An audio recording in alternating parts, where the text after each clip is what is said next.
Merci d'être là déjà sur cette session dédiée donc à l'OPCEA et à la découverte de ce qu'est un Global Discovery Server.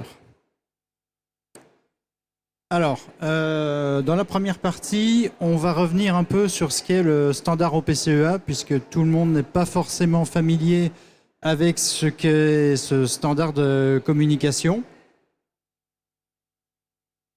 Donc, en quelques mots, l'OPCEA, c'est un standard de communication dédié machine to machine et qui est orienté service. On va voir plus loin ce que ça veut dire orienté service. C'est un standard international qui a été normalisé IEC 62541 en 2008 et il est géré par la fondation OPC, qui gère à la fois le développement du standard, les certifications, tout ce qui est promotion de manière vendor neutral. Vous voyez ici le nombre de membres de la fondation OPC au fur et à mesure des années. Bon, je n'ai pas prolongé ici, mais la tendance s'est confirmée. Donc, grâce à toutes ces bonnes propriétés sur lesquelles je vais revenir, c'est un standard de communication qui se diffuse dans le monde entier. Donc vous voyez que c'est recommandé par les consortiums industriels, que ce soit en Europe, en Asie, en Amérique. Donc c'est vraiment un mouvement mondial. Dans les avantages de l'OPCEA clé, qui pour moi il faut retenir, le premier d'entre eux c'est l'interopérabilité. C'est-à-dire que vous avez des standards pour lesquels chacun a un peu sa libre implémentation du standard, ce qui fait qu'ensuite, quand vous cherchez à intégrer, vous pouvez avoir quelques soucis. L'OPCEA a été conçu dès l'origine comme pour avoir le moins de soucis possible en termes d'interopérabilité. Alors, comment la Fondation s'assure de ça?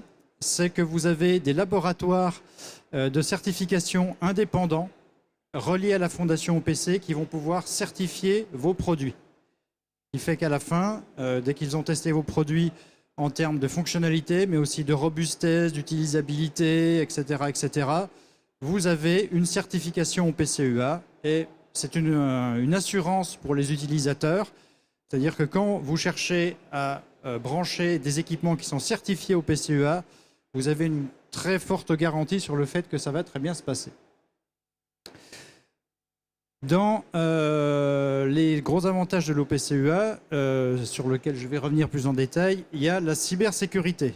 C'est-à-dire que contrairement à d'autres standards de communication, ici, vous avez des mécanismes de cybersécurité, que ce soit la signature, le chiffrement, les autorisations, les mécanismes d'audit, toutes les choses qui sont demandées par tous les grands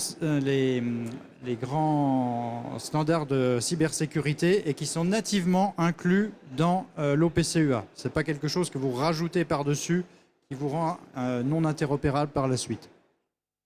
C'est multiplateforme, alors c'est important de le préciser puisque l'OPCEA fait suite à un ancêtre qui s'appelle l'OPCDA qui lui n'a pas laissé que des bons souvenirs puisqu'il était spécifique Microsoft. Enfin, il était lié à une technologie Microsoft qui s'appelait le COM-DECOM. Ce qui fait que le jour où Microsoft a dit que le COM-DECOM était obsolète, eh bien, toute la techno est devenue obsolète. Voilà. Donc maintenant, la Fondation OPC a fait en sorte que la techno ne soit pas liée à une techno ou une plateforme spécifique, d'où le multiplateforme. Et puis, un des gros avantages de l'OPC, c'est votre capacité à faire des modèles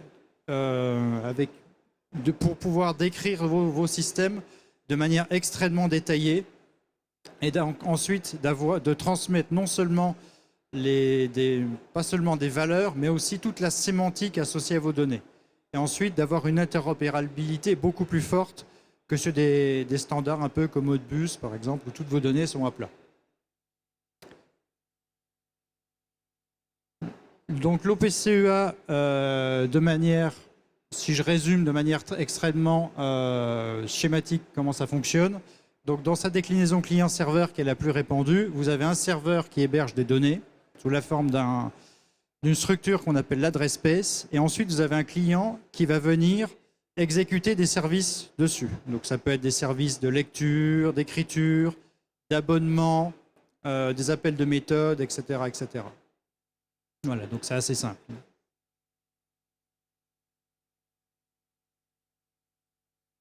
L'établissement d'une connexion entre un client et un serveur, ça se fait en plusieurs couches, on va dire. Vous voyez. Donc, dans la variante la plus connue, ça se basait sur c'est de l'encodage binaire sur du TCP et ça s'appelle un mécanisme de Secure Channel.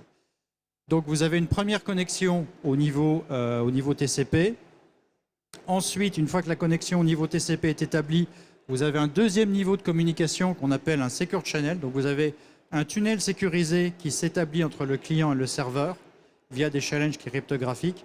Une fois que ça s'est établi, vous avez un canal qui est sécurisé dans lequel vous pouvez communiquer vos données sensibles.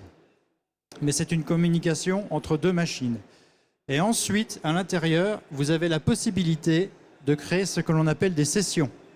Les sessions sont liées à un utilisateur, quand la Secure Channel est liée aux machines. Ce qui vous permet de faire passer à l'intérieur du même canal sécurisé plusieurs sessions qui appartiennent chacun à des utilisateurs différents et donc qui peuvent avoir des droits différents. Voilà, donc c'est un mécanisme différent des mécanismes l'on voit dans l'IT, par exemple quand vous avez du SSH ou des choses comme ça. Vous avez, quand vous voulez par exemple changer d'utilisateur dans l'IT, généralement, il faut détruire toute la session et en reconnecter une. Alors pourquoi? C'est que généralement, dans l'IT, chacun a son PC, chacun a ses propres moyens, alors que dans l'outil, généralement, vous partagez le même équipement, le même PC de supervision, par exemple, entre plusieurs utilisateurs qui ont des credentials différents. Donc c'est pour ça que l'OPCUA a prévu, dès le départ, des mécanismes spécifiques pour répondre aux problématiques de l'outil.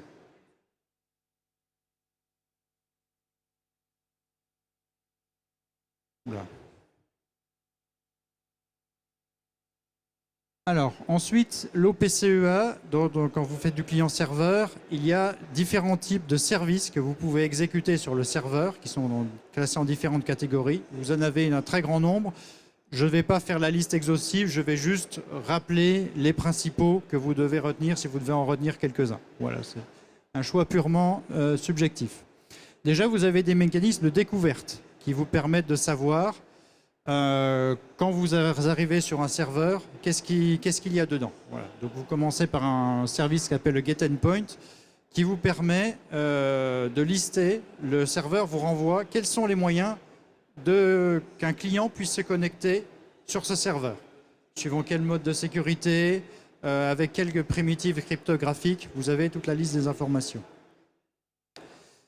Et ensuite, lorsque vous arrivez à vous connecter, grâce à ces fameuses informations, vous avez les mécanismes de browse et de browse next qui vous permettent de parcourir le fameux adresse space du serveur, donc toutes les données, toute l'arborescence, comment elles sont structurées, quelles sont les variables, les objets, etc. etc. Donc, ensuite, vous avez ce que l'on appelle la famille des data qui sont dans les data access. Donc, pour accéder aux données, vous avez la possibilité de les lire, forcément, de les écrire.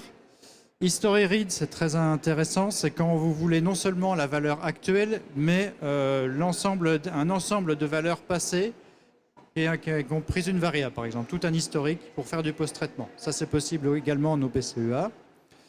Et vous avez aussi le subscribe, c'est un mécanisme d'abonnement. C'est-à-dire que quand vous êtes intéressé par une variable, vous avez soit la possibilité de venir faire des lectures périodiques pour savoir si elle a changé de valeur, soit ce qui est beaucoup plus pratique, c'est de venir vous abonner. C'est-à-dire vous venez dire au serveur, je suis intéressé par telle variable, par rapport au changement de valeur, de timestamp, etc., etc. Et le serveur va automatiquement vous notifier quand il y a eu un changement. Donc c'est extrêmement pratique. Évidemment, vous avez les primitives pour pouvoir gérer votre adresse space, c'est-à-dire rajouter des nœuds, supprimer des nœuds, des références, etc., etc. Et le dernier que je vais lister, puisqu'on va l'utiliser plus tard, c'est les fameux method calls. C'est-à-dire que vous avez des fonctions ou des méthodes qui sont implémentées sur le serveur et vous avez la possibilité de les appeler. Donc du RPC, quoi. Du RPC pour ceux qui ont déjà vu ça en programmation ailleurs. Voilà, donc vous avez un ensemble de services extrêmement riche. Alors, on passe au Global Discovery Server. En OPCUA, lorsque vous voulez activer les mécanismes de cybersécurité, vous devez mettre en place ce que l'on appelle une PKI, ou Public Key Infrastructure, c'est-à-dire un moyen pour établir la confiance entre le client et le serveur. Alors, comment ça se passe? Vous avez au plus haut niveau une autorité qui est reconnue par le client et le serveur comme étant de confiance. Et ensuite, côté serveur et côté client, vous avez une paire de clés publiques, clés privées, qui vont vous permettre d'établir la confiance. C'est-à-dire qu'à l'établissement de la connexion, le client va vérifier le certificat du serveur, c'est-à-dire qui a signé ce certificat. Ensuite, vous remontez, donc ça a été signé peut-être par un premier tiers, puis un deuxième, puis un troisième, et vous remontez jusqu'à ce que vous arriviez à une racine de confiance. Si vous arrivez via un ensemble de signatures à une racine de confiance, ça veut dire que votre serveur, vous pouvez lui accorder sa confiance. Et évidemment, ça va dans l'autre sens. C'est-à-dire que quand un client veut se connecter au serveur, le serveur va chercher à vérifier s'il peut faire confiance à ce client, donc via ce certificat. Et évidemment, des deux côtés, il y a un maintien des listes de révocation, c'est-à-dire une blacklist, quoi. C'est-à-dire que si un client ou un serveur est compromis, vous rajoutez à cette liste qu'on appelle une CRL le certificat de ce client ou de serveur qui a été révoqué, automatiquement, il ne sera plus accepté. Un mécanisme assez classique qui est hérité de l'IT.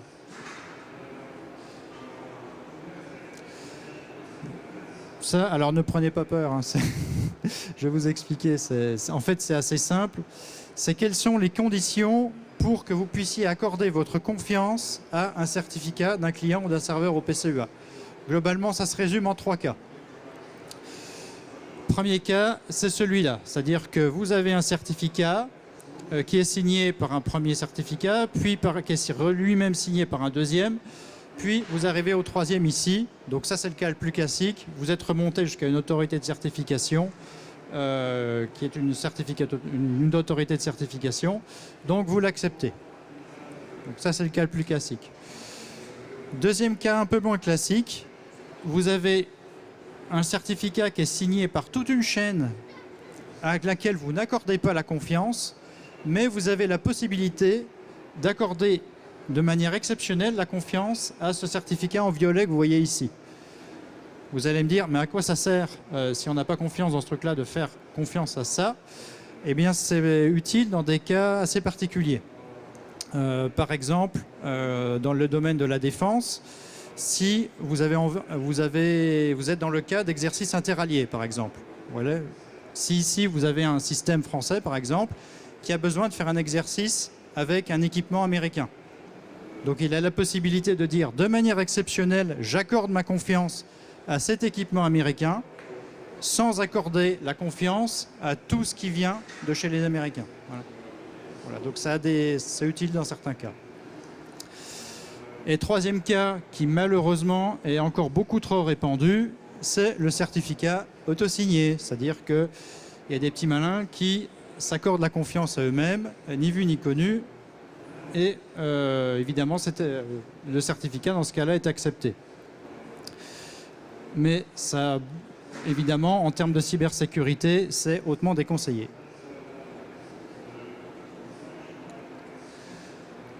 Donc, on vient de voir que quand vous voulez établir une communication de sécurité en OPCUA, il va falloir déployer un tas de certificats et les maintenir dans le temps, des certificats avec 509. Et maintenir donc cette fameuse PKI. Et ça peut poser beaucoup de problèmes, spécifiquement dans l'outil où déjà cette notion de certificat est nouvelle. Quand les anciens protocoles de communication qui le remplacent n'avaient pas cette problématique d'avoir à déployer et maintenir des certificats. Donc, les gens ne sont pas forcément formés. La plupart du temps, on commence par le faire à la main, faute d'outils. Donc quand vous avez une grande usine avec des centaines d'automates, eh bien, ça peut rapidement devenir pénible et source d'erreur. Les problèmes de configuration, vous allez forcément tomber dedans dans un premier temps. Et ensuite, il y a les problématiques de responsabilité. C'est-à-dire que quand vous allez avoir un problème, remontez à où est la source de ce souci qui va paralyser probablement votre usine, ça peut être compliqué. Donc pour répondre à cela, la Fondation PC a proposé une solution qui est intégrée dans le standard et qui s'appelle le GDS. Donc c'est normalisé dans la part 12 de la spécification au PCUA. Et l'une des fonctionnalités du GDS, ça va vous permettre d'automatiser ce mécanisme de gestion des certificats. Ça permet de faire un premier déploiement, de renouveler votre clé privée, votre clé publique, de mettre à jour votre liste de confiance et de mettre à jour la CRL. Voilà. Et puis de révoquer un certificat si besoin. 3 cas d'usage typiques. Par exemple, vous avez un client au PCEA dont la clé a été compromise. Donc il va falloir patcher tous vos serveurs pour que cette clé ne soit plus acceptée. Donc pour ça, vous pouvez utiliser un GDS pour automatiser toute la mise à jour de toutes les CRL de tous vos équipements. Deuxième cas d'usage, vous avez envie de maintenir de manière aussi automatisée que possible et dans le temps les listes de confiance et vos fameuses CRL. Donc là aussi, vous pouvez utiliser un GDS qui tourne en tâche de fond, c'est-à-dire que vous n'avez plus à intervenir et lui, il viendra automatiquement mettre à jour tous vos équipements en fonction soit des dates d'échéance, soit en cas d'occurrence d'un événement, typiquement une nouvelle compromission, qui demande une mise à jour de tout votre système. Et troisième cas d'usage, dans votre installation, vous voulez connecter un nouveau serveur, donc il va falloir le faire connaître à l'ensemble du parc.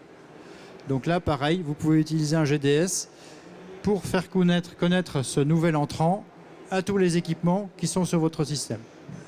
Donc trois cas d'usage concrets. Voilà. Donc un GDS, ça fonctionne à peu près comme ceci, tel que c'est normalisé dans la part 12.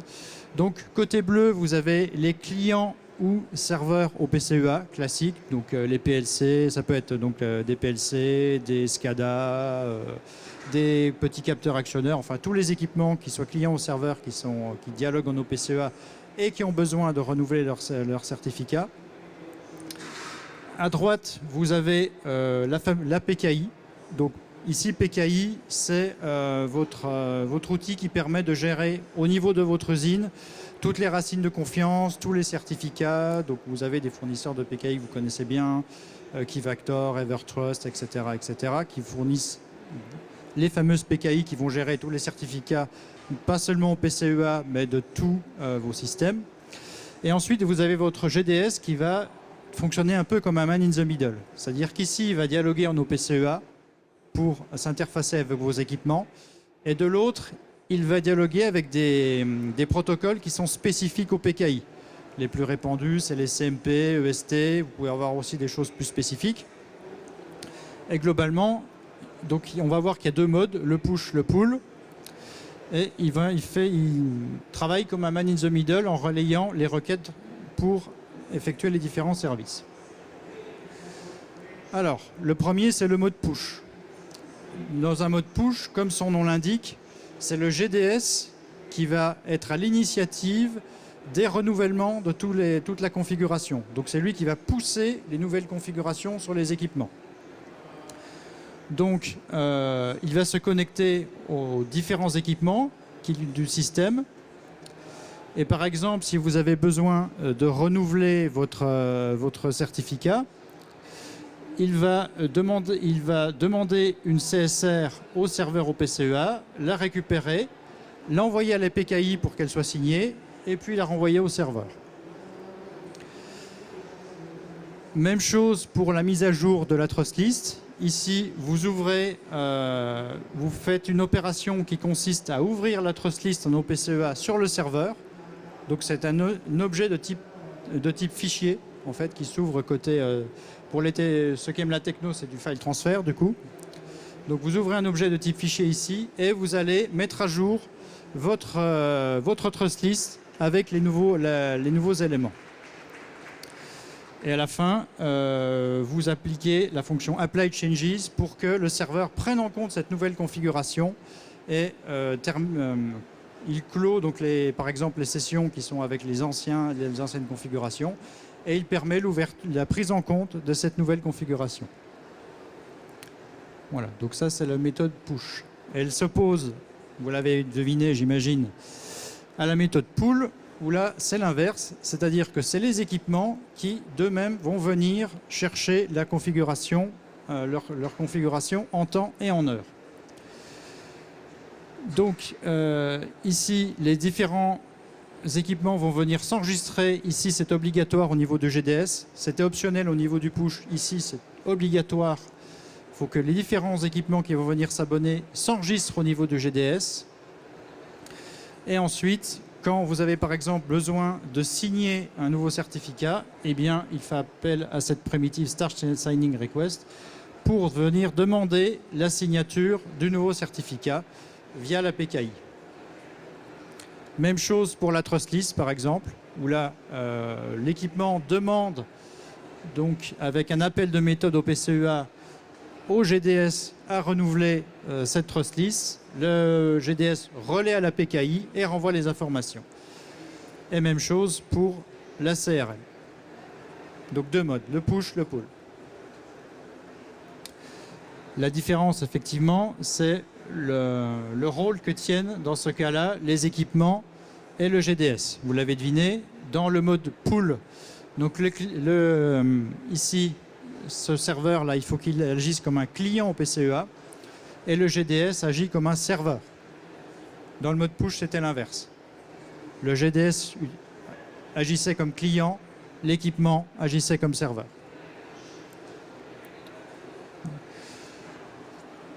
Donc, en conclusion, ce qu'il faut retenir, c'est que l'OPCEA, donc c'est un très bon moyen pour cybersécuriser vos installations, grâce à toutes ces bonnes propriétés. Mais que le déploiement dans une infrastructure OT peut être source de complexité quand il s'agit de déployer donc, les certificats, et que le GDS, il apporte une solution normalisée et qui vous prémunit pas de tout, mais d'un certain nombre de problèmes. Vous pensez à voilà, un renouvellement en sécurité, automatisé, etc., etc. Et donc, vous avez deux modes, en push et en pull. Trois cas d'usage typiques. La compromission d'une clé, le renouvellement automatique, même quand tout se passe bien, ou l'ajout d'équipements dans votre installation. Dans ces trois cas-là, c'est bien couvert. Et puis, voilà, juste pour information, nous, à Systerel, on propose si vous avez envie de vous mettre à l'OPCEA, une stack OPCEA en open source à page 2.0, donc aucune contrainte à ce niveau-là, qui est certifiée CSPN par l'ANSSI, certifiée OPCEA, et qui est disponible sur le GitLab si vous avez envie de commencer à aller jouer avec. Voilà. Est-ce qu'il y a des questions? Je suis pratiquement dans les temps.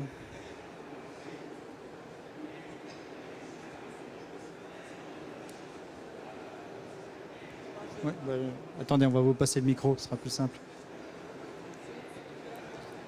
1, 2. Allô? Oui. Merci pour la présentation. Je crois qu'on ne vous entend pas très bien. Je ne sais pas s'il est allumé en fait. Allô? Allô? Ouais, c'est mieux. Oui, merci pour la présentation. Voilà. Est-ce que nous pourrions revenir sur la Diasporama numéro 15? Alors laquelle? 15. Voilà. Ouais. Ici, nous sommes dans le cas des devices Oui. qui pourraient être même des sensors, des Oui. capteurs Oui. qui n'ont pas beaucoup de ressources. Oui. Dans ce cas, comment le client est utilisé, le client OPCUA? Mhm. C'était ça ma question. Effectivement, c'est une... Oui, c'est une très bonne question. Effectivement, l'OPCUA, ça prend un peu de ressources, on est d'accord, plus que des protocoles type Modbus, etc. Donc, c'est vrai que tenir dans des petits équipements type STM32 et compagnie, c'est une bataille de tous les jours, sachant que année après année, il y a de plus en plus de fonctionnalités dans l'OPCUA. On ne va pas se mentir. Pardon ?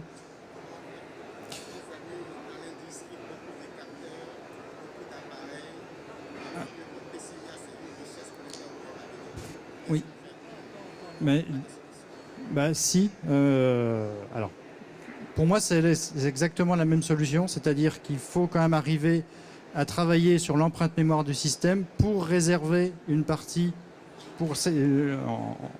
que l'on alloue à un système de fichiers pour pouvoir renouveler ces certificats. Je pense que ça reste la meilleure solution en termes d'interopérabilité plutôt que d'introduire un cas particulier pour les capteurs actionneurs par rapport aux autres systèmes. Sinon, votre GDS, il aurait besoin de gérer les automates d'une façon, les petits capteurs actionneurs d'une autre façon.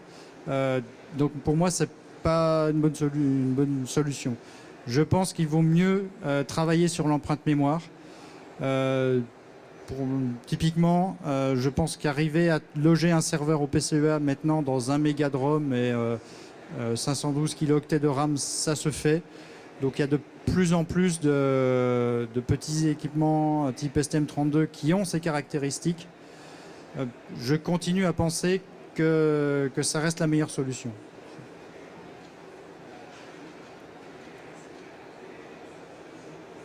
Ouais. Est-ce qu'il y a d'autres questions ?